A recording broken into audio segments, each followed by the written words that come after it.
All right, well, India is resetting its trade ties with the world under Prime Minister Narendra Modi, and the signal is clear. At a time of global uncertainty and tariff wars, India has secured major trade wins. From the United States to Europe, from the UK to the Gulf, the India-US trade deal marks a turning point. And after months of friction, New Delhi and Washington, D.C. have moved towards a more stable and predictable trade partnership, expanding market access. This comes even as India has sealed or advanced key free trade agreements with the EU, the UK, Australia and UAE, and the FTA nations, opening new markets and cutting tariffs for Indian exporters. This global push is backed by strong economic fundamentals at home. India remains one of the fastest growing major economies. Inflation has moderated and the fiscal deficit is on a consolidation path. Together, this points to an economy that is both resilient and credible. The bigger picture is a diplomatic and economic reset. India has rebalanced its trade ties with the most major nations, positioning itself as a confident, reliable and independent global economic power.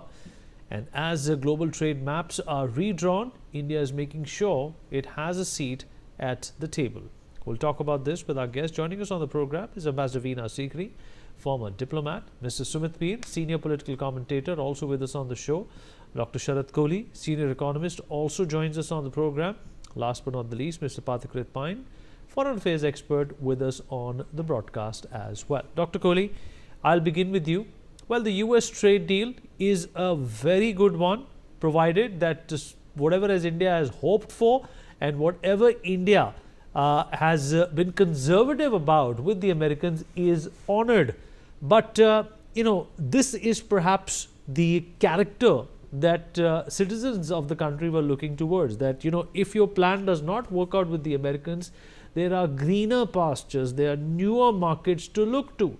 Just look at, the trade that happened between India and China, Dr. Kohli, last year. It's the highest ever recorded. So obviously, India did not just sit and brood that we are not getting along with the Americans when it comes to trade. We actually went out there and did something about it, while the Americans realized that they need to come back to us.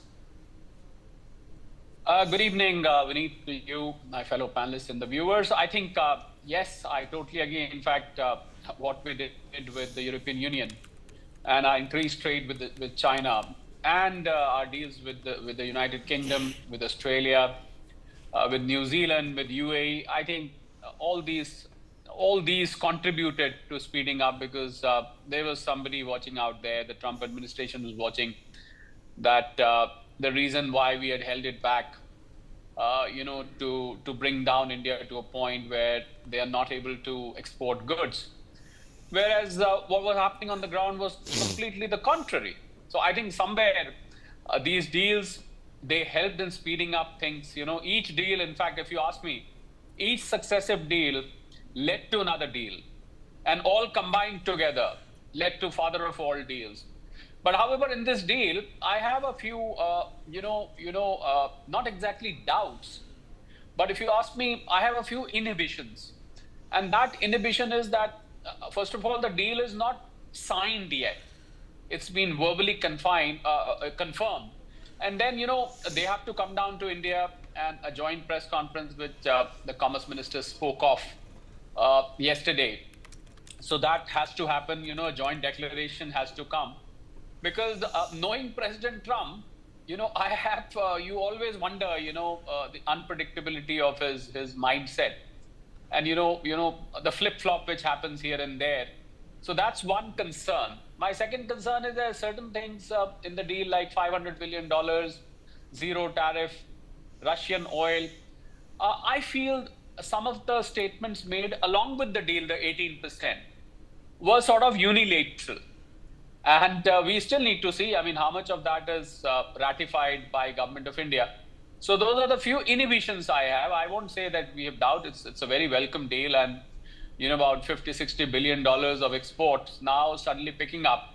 And I think one country which should be worried after this whole episode, and I'm sure my co-panelist Ambassador Sikri and Sumit and Pathikrit would also agree, it must be causing some kind of discomfort to China for that matter, because because China, Russia, India. You remember that huddle which happened some time ago, and our increased bilateral trade with China. In fact, a lot of export had picked up from India to China, which was a rare, because we were basically importers from China, but some of the exporters also picked up. I'm sure it was about a little bit of Hindi Chini Bhai Bhai thing which had come up after the US thing happened. So we are now wondering, these changed equations, or shall I say, ever-changing global order, ever-changing geopolitical and geo-economic order. I'm sure it is making countries think and rethink and then rethink. So that is one thing. Yeah, but yes, India is in a win-win situation right now. We have the best of all ends, shall I say. The common saying is best of both ends. We have best of all ends. We've got increased trade with China. We've done a deal with Europe. So we are in, I remember the Reserve Bank of India calling India in a Goldilocks moment last time, when the numbers came out for GDP and inflation and so, because low inflation, high growth. And I add a third dimension to it: low inflation, high growth, number of trade deals, and leading to high exports as well. We already had 870 odd billion dollars as far as exports are concerned. But I think I would consider this victory comprehensive when we are able to bring down the imports, although some imports are healthy because they are raw material. But I think the imports need to be brought down, because the imports from China is one matter of concern, if you ask me, because I know the kind of things being imported. And there are a lot of things, beneath, by the way, where we import as a ready-made product.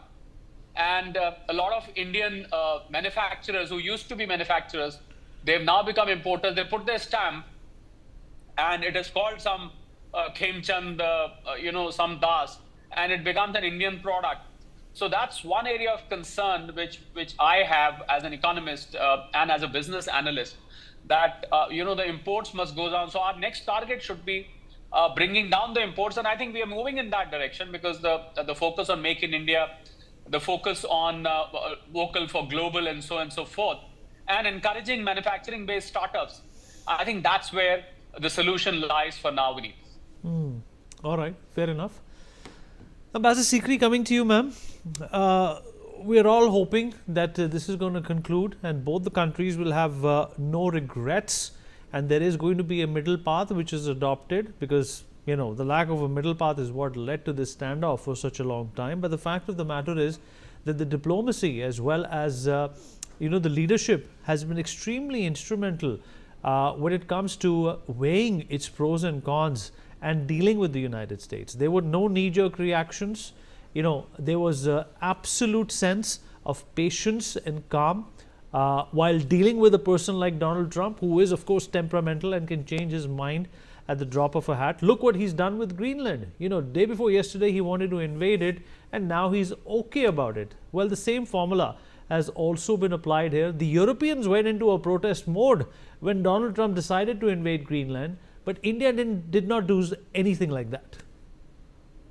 Yeah, well, I do agree with you that the announcement of the conclusion of this deal, President Trump telephoning Prime Minister Modi and Prime Minister Modi responding with his tweet, it is the conclusion of a very significant matter. And I think the most important thing for India, that it has been done in a spirit of complete, I would define it as strategic restraint, calmly, collectedly, with no erratic responses, with no, hyperbole at all, and responding very, very calmly to all the difficulties. We have to remember that when Prime Minister Modi went to the USA last February, exactly a year ago, the joint statement was very good. And in fact, that joint statement announced that there was going to be a bilateral trade agreement between India and the USA. But then when President Trump's big, beautiful trade deal came along in April, then all these issues of the tariffs and so on came along, and by that time, the post-Operation Sindoor factors came along, and you had this special tariff of 50%, including the 25% special tariff, and that has led to a problem with many of India's exports, labor-intensive exports to the USA, including ready-made garments, gems and jewelry, carpets, leather-made goods, and so on. Steel exports from India to USA fell by about 40%. But India has been very resilient, and I think government policy has been very resilient in looking for new markets, they're encouraging the exporters, and India's overall exports to the world actually grew after the announcement of the tariffs, except that India's exports to USA fell, but India's overall exports grew. So we were able to find alternative destinations for India's exports, and subsequently the conclusion of the India-EU trade deal, the mother of all deals as it's called, the India-UK deal, and our deals with Australia, our deals with the UAE, with UAE, Oman, so many other countries have come into effect, and it shows that we have a resilience, and we have friends, we have markets, we have good exporters, and we've been able to find other markets. That was very good. And I think that it is this factor of India's ability to work around any problems, any obstacles that come across. India's leadership, Prime Minister, External Affairs Minister, Commerce Minister, we saw Commerce Minister Piyush Goyal's statement in Parliament today that was also very positive and clear, that India's interests have been protected. He was very, very clear on that. And although there's so much questioning going on because the details of the deal have not been released, because this is a highly technical matter, it requires every line item to be checked by both sides. What is the announcement? What is the amount? There should be no error at all. So there's a lot of detailing to be done, and that surely takes time. So we will have to wait for the final details to be revealed. But in the meanwhile, I think that it does show that India is able to negotiate around these difficulties, and we do expect a great boost, because the final verdict of 18%, a fall from 50% to 18%, is a good one. It's competitive for our neighborhood countries like Bangladesh and Pakistan in terms of ready-made goods exports. We already seafood exports have fallen because of the US tariffs, but then we found other markets. Seafood is now going to China, for example, in increased amounts, and other places. So overall, this has been a challenge, a tremendous challenge for the Indian economy, for Indian exporters, but we've been able to come around it. And I think that even the budget, for example, on data centers, there were so many tax breaks announced in the budget. And this will encourage American companies to come here, because I think here's another example that when President Trump put in the enhanced difficulties for H-1B visas. We know that this year, 2026, there'll really be no interviews at all, and only the next year will there be interviews with H-1B visas. But then the very same companies who are the maximum employers of H-1B visa holders from India, they said, well, they'll come to India. And they have now announced big investments in India, maybe for data centers, maybe for cloud computing, all these matters. And this has been a great positive. And in response to that, India has given all these tax breaks. So it's a mutual effort. They have their sectors they want to protect, and we certainly have ours. Commerce Minister Piyush Goyal has said clearly that India's interests are going to be protected, and it's a very good deal, balanced and mutually beneficial. So while the details are still to come out, but I think that this will encourage strongly the manufacturing sector in India, and it will contribute greatly to Viksit Bharat and the Atmanirbhar program, because it will contribute to make in India, design in India, innovate in India. All these aspects will get great strength, and the experience of the past 1 year, that the response of the Indian exporters, the resilience of the Indian markets, the strength of the Indian government support to its exporting community and manufacturing community, all these have been a great example of collective success. You're quite right about that, ma'am. Sumit, also interesting to understand, all right, the deal has been achieved, but what do you think were some of the non-negotiables that India put in front of the Americans? And do you think, were there any non-negotiables? I guess the first one that comes to my mind is Russian oil. Vinny, thank you for having me on your show, and it's a good question you asked me. Look, if I quote the Commerce Secretary, Mr. Rakesh Agarwal, he's categorically said there are 200 items out of agriculture gambit which are out of negotiation. उस पे कोई बात नहीं होगी. Even with the EU FTA, the agriculture and dairy and all, they're out of the scope. There is no negotiation, nothing is happening around them. Then there are some things which are a part of strategic negotiation. There are some things which are not a part of strategic negotiation. For example, Russian oil, Russian oil is a matter of time. You see, there are discussions, there's a trilateral happening in UAE 2 days down the line. And Trump is on record saying, this time I'm telling you the war will stop. Zelensky has agreed to the American security guarantees. Ukraine is not able to fight Russia. Putin is kind of on a winning spree. So in all likelihood, the war will stop. The moment the war stops, there is no question of any sanctions possible or impossible in the near future because the war has stopped. Your all so-called sanctions were allegedly because India's money is supporting the war in Ukraine and so giving Russia the war chest. Now that is settled, though I have my own apprehensions about that, but some other day we'll discuss that. The question here is, when this doesn't happen, what happens next? India will keep on buying Russian oil.